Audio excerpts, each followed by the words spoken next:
Hey Gemini, and welcome to your monthly tarot reading. So this is for Gemini sun or rising signs for the month of August 2023. This is the more extended of the readings that I do monthly. So we're going to look at beginning, middle, end of the month, challenge, advice, theme that's coming up, right? So that's what we're going to take a look at. The video for the astrological highlights for the first half of August is up.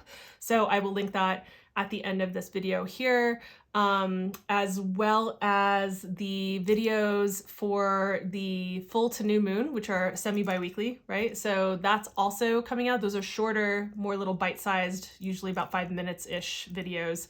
And those will also be out on the 1st. So lots of content at the beginning of this month.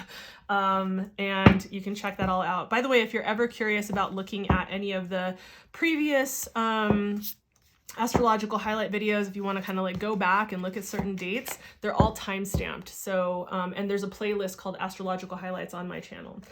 All right, Gemini, what do we have going on for you, Gemini? What do we have? I felt like it was like this one here.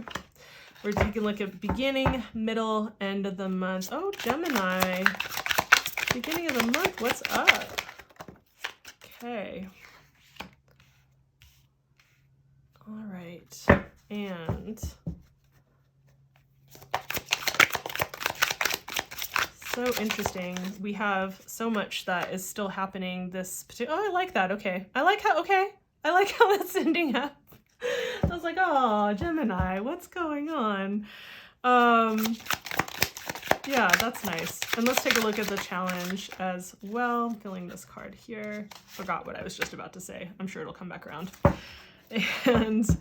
And also any kind of spiritual advice that we have coming through for Geminis. This is such a long deck. You guys have probably seen me use this for you before. I definitely feel like this is kind of like, I don't know why I tend to pull this deck out a lot for Geminis. Did you hear that snap? Ooh. It's kind of like a bam, like the spiritual advice card. So that's interesting. All right.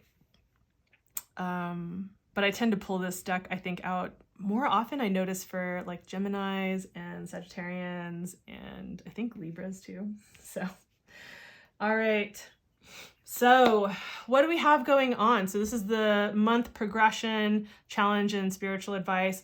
This is going to take a look at like what area of life is up for you, like what's actually coming up for you during this month. So we have the 5th house, my favorite house. So it says passion. Yes, it's definitely about like, it's about creativity and passion and like what we create here, right? So because of what we create can be like actual physical humans, this could be about children. So if you are someone who works with, has, or tend to be around a lot of children, that could also be something that comes into play. Although I find that that is not as common for everyone. So, but this has to do with our creativity in many other ways. And there's so many different ways to be artistically expressed, right? Written, paint, sculpting, photography, like so many things, right? So we have that. And this is the house of romance and sex. So I know that a lot of people attribute sex to the 8th house. I could see like where they put that in there, but honestly, like it goes back to the 5th house, like originally in traditional astrology. So, so yeah, we're taking a look at this area of your life. Now, given the fact that we are in a Venus retrograde still throughout this entire month, at the beginning of September, in the early part of September, that's when we come out of the Venus retrograde. So this whole month will still be in Venus retrograde. So, and these are definitely Venus-like topics, right? Venus has to do with our creativity. Venus has to do with our harmonious connections with others. Among them, yes, romantic partners for sure. She also has to deal with like luxury and things of that nature. So she gets associated with like wealth and finances, although typically it was Jupiter, but hey, this is in astrology. I need to stop with that. All right. So that's what we have. That's what we're going to filter this around and talk about for you. So the reason why I said, Gemini, is because at the beginning of the month, the first third of the month, we have the 3 of Swords showing up. So just like some disappointment, maybe some grief, loss, heartache, about things not going according to how you would have wanted, liked, expected, what your heart wanted.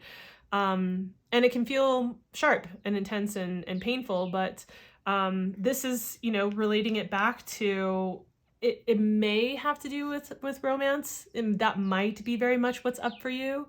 But this could also very much have to do with your creative projects, things that you're trying to put forth into the world, whether you're an artist or not, right? Like creative projects could also be like a launch for your business, or something that you like as far as like the content you're writing, or a project that you were working on and it's like you've had setbacks for whatever reason, this could also be, we could be talking, this is aesthetics, right? We're talking about aesthetics here. So this could be even something like, oh, I was, remodeling my studio or my house, or, whatever it is. So it could be creative. And I would imagine with that kind of level of disappointment, this could very much be applicable to a lot of you out there for romance and those kinds of like dating, romance types of connections, right? So, obviously this is a collective reading. So, it's like your sun or your rising. So, I watch other tarot readers that I like, and I don't watch them every month. I just, whenever I feel called, I watch their stuff. And some months it really is super resonant. I'm like, wow, that's exactly what's up for me. And other months I'm like, oh, it's just not my message this month, right? So if you want a specific reading for you, I always say this, if you want that, best way to do that is one-to-one reading. So I am taking bookings for that, by the way. You can check that out down below. But that's what we're starting out the first third of the month with, which is why I was like, Gemini. But then we move into the middle of the month and we have the Six of Wands showing up here, right? Six of Wands having to do a lot with victory, valor, being recognized, being celebrated, being acknowledged, being seen in a big way, right? And so this can bring up topics around like whether you are being seen, whether you feel seen, whether you feel recognized, whether you feel celebrated within other people's eyes, like whether you feel that in the presence of others or another specific person, perhaps. And also, like, let's not forget that it starts with us here in this place, I think we can probably all agree that seeking that feeling and that validation externally only, like nothing wrong with, I'm just going to say it, nothing wrong with wanting to be seen or to be recognized or to be appreciated. Nothing wrong with wanting to be celebrated. Nothing wrong with any of that. It's when we don't also bring that back to the self and recognize ourselves, see the value in ourselves, appreciate and celebrate ourselves. And so, then it can become empty and like chasing a hungry ghost, right? So you want to make sure that whatever is happening in this arena, whether it's, being recognized for your art, whatever that is, or your creativity, or whether that is with another person, right? So apply this as it makes sense for you.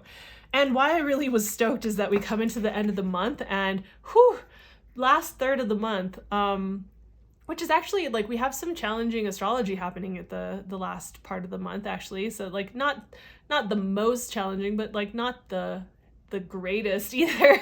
And so to have the sun showing up is like this source of vitality. It's a place where you can feel like definitely being seen, definitely feeling like, shining brightly, but also just feeling that within yourself, feeling reconnected to your sense of self, your sense of life, being self-directed, building up more of that kind of internal strength, but also feeling that kind of enchantment with life, right? Feeling the kind of freedom from the consistent, maybe like overwhelming sense of responsibilities and adulting that happens in life, and being able to remember what it feels like to just be kind of carefree, kind of taking a break, like slowing it down, remembering to, lay down in a field of wildflowers and stare at the clouds going by for a couple of hours, that kind of vibe, right? Slowing down enough to savor life and to be curious about it again, creating that kind of spaciousness to where you feel like there are other things besides your screen that will fill you up and make you feel like very like radiant is a really good keyword for this. And so I would encourage you to do that, especially because in this last part of the month, we're going to have both Venus and Mercury retrograde at the same time. Talk about like, these are two personal planets, like talk about slowing things down, right? Talk about like taking time to just be like, okay, let me just like take a beat here. Let me slow things down. Like, let me revise, revisit, review, right? Like, and if you don't slow down to do that, then you won't be able to do that, right? And so I think it's beneficial, like take advantage of the slowness of the energy. And instead of maybe being frustrated by the lack of like fast energy that a Gemini could really love because you're Mercury ruled, maybe instead take advantage of the time to slow down and say, okay, well, like, how can I use this to my advantage? And like tap back in, find a way to tap back into your vitality, your radiance in that way.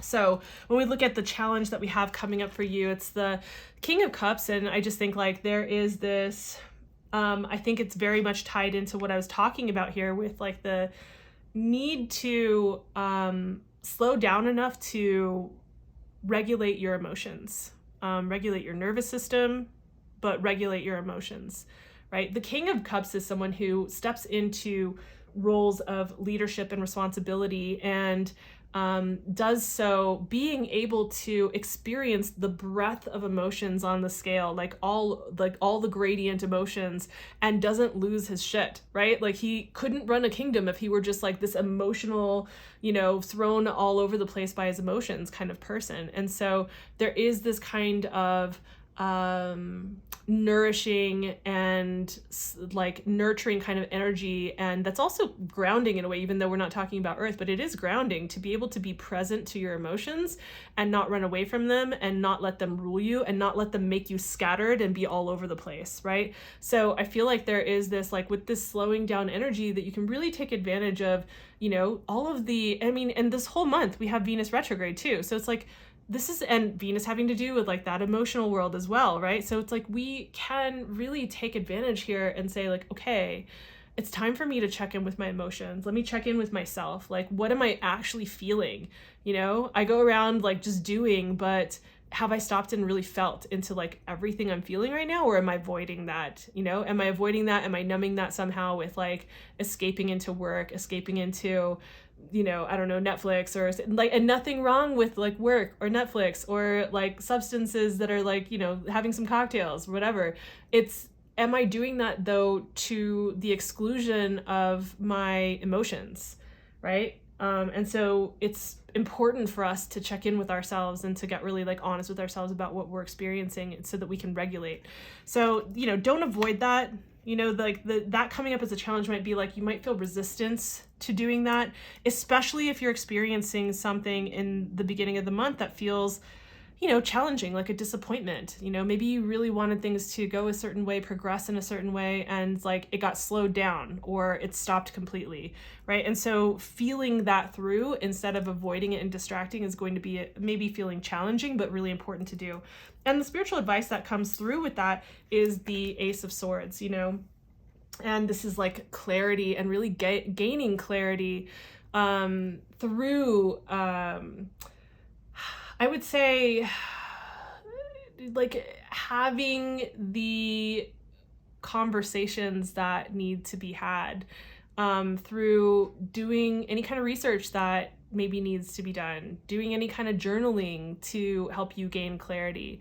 The Ace of Swords is about puncturing through the clouds and the cloudiness and the murkiness.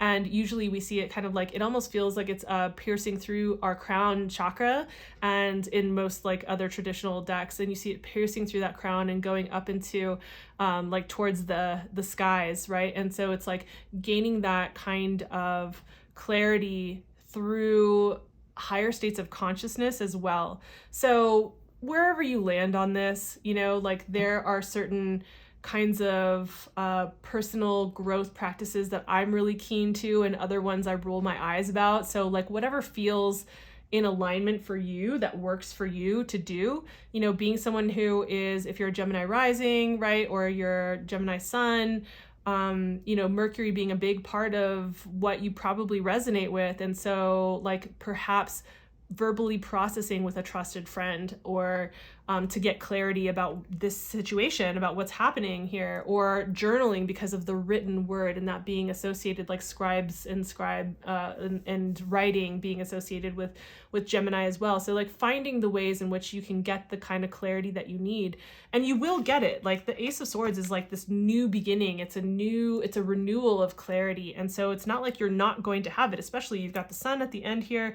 I feel like it's going to start to turn around. Like you might get towards the end of the month and be like, oh, I went through the harder part before like the middle of the month, and then the middle of the month it starts to kind of maybe like lighten up a little bit. You start to see maybe you're getting more clarity. I think it will be important for you to address that internal world as well, though, especially because in the middle of the month we have Venus Cazimi on the 13th. Again, if you want to find out more about that day, it's an auspicious day towards the middle of the month, and that will be in the astrological highlights video. So I'll have that up on the screen if it's not already here on the screen right now. So if this was insightful or helpful for you, please consider giving the video a like. It helps me to appease the algorithm gods as I'm trying to expand and gain, you know, more like space on this channel, like get it seen by people. So it is helpful. And also, why not subscribe and hit the notification bell, because then you won't miss any of the videos coming out. So astrological highlights video for the first half of August. Also the shorter bi-weekly videos are going to be out on the 1st as well because of the full moon. And so that goes until the new moon. And that is everything. And thank you for your time. I will see you in the next video. Bye.